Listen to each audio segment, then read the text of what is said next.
A formação de marido e esposa, parte 05, dia 15 de novembro de 2024. Está em seu poder jogar na taça do prazer. Muitas esposas levaram para o túmulo a picada infligida à sua paz pelos insultos dos amigos de seu marido. E em todos esses casos, ele deve receber uma parte do veneno. Foi dito que nenhuma classe de homens erra tanto neste artigo quanto os ministros. Mas certamente isso não pode ser admitido. Não se pode supor que aqueles cujo ofício é inculcar prudência sejam eles próprios proverbiais por indiscrição. Não se pode supor que aqueles cujas rendas são limitadas e cujas circunstâncias exigem economia trariam para a administração deles aqueles que foram treinados em delicadeza e extravagância e são desamparados e perdulários.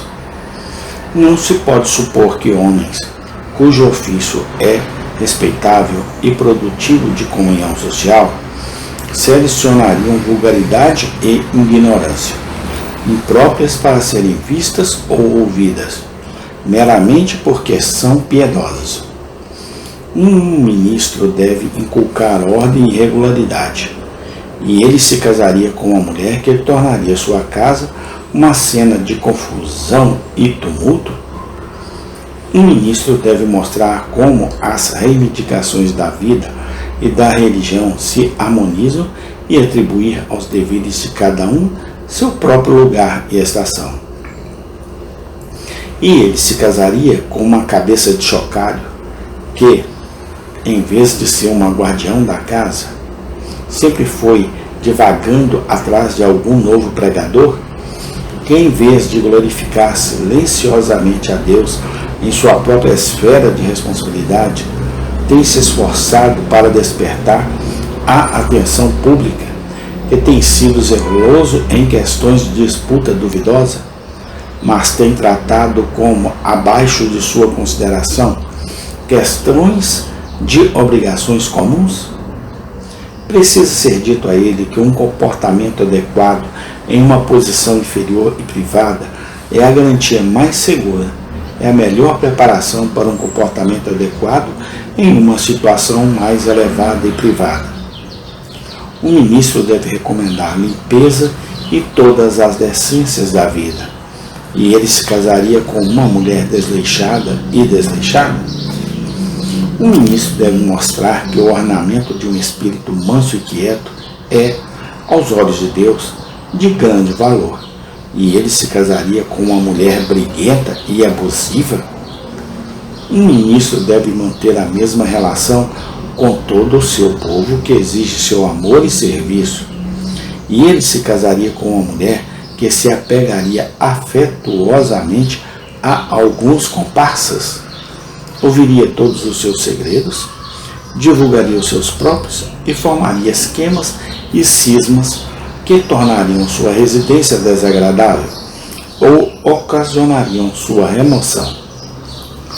Aos irmãos do ministério, eu recomendo com uma seriedade que não tenho linguagem suficientemente enfática para expressar a maior cautela neste assunto tão delicado e importante.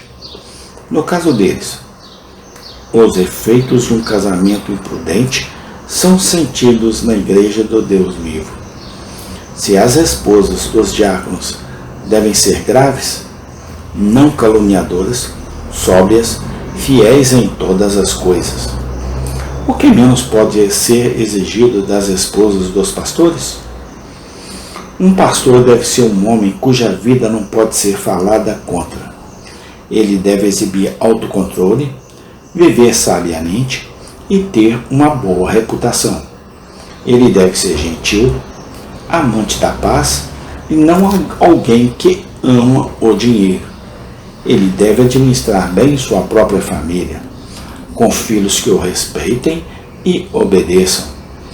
Pois se um homem não pode governar sua própria casa, como pode cuidar da Igreja de Deus? 1 Timóteo 3, 2, 5.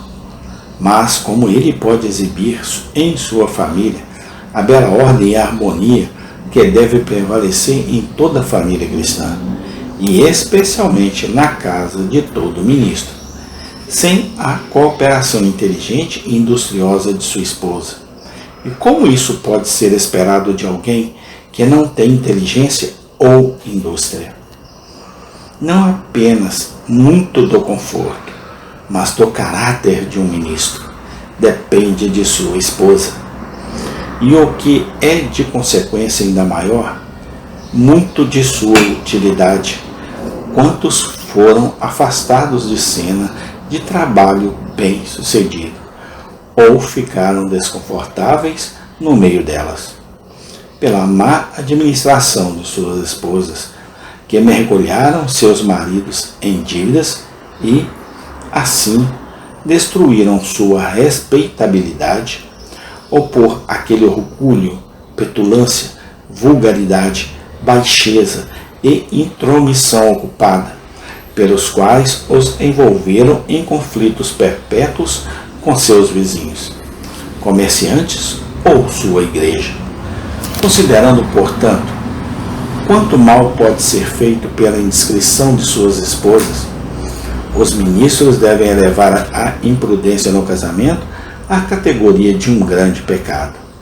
E então sua culpa na comissão deste pecado é maior, pois eles têm menos desculpas para isso do que outros, pois eles têm apenas que exercer paciência e se conter de envolvimentos precipitados e imprudentes, e se aproveitar da oportunidade estendida que sua situação lhes dá, para obter uma companheira que será para eles, tanto como homens quanto como ministros, uma ajudadora de sua alegria.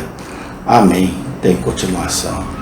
Obrigado, ó Deus, pela Bíblia, teu manual de instrução de sobrevivência para todos nós aqui na terra.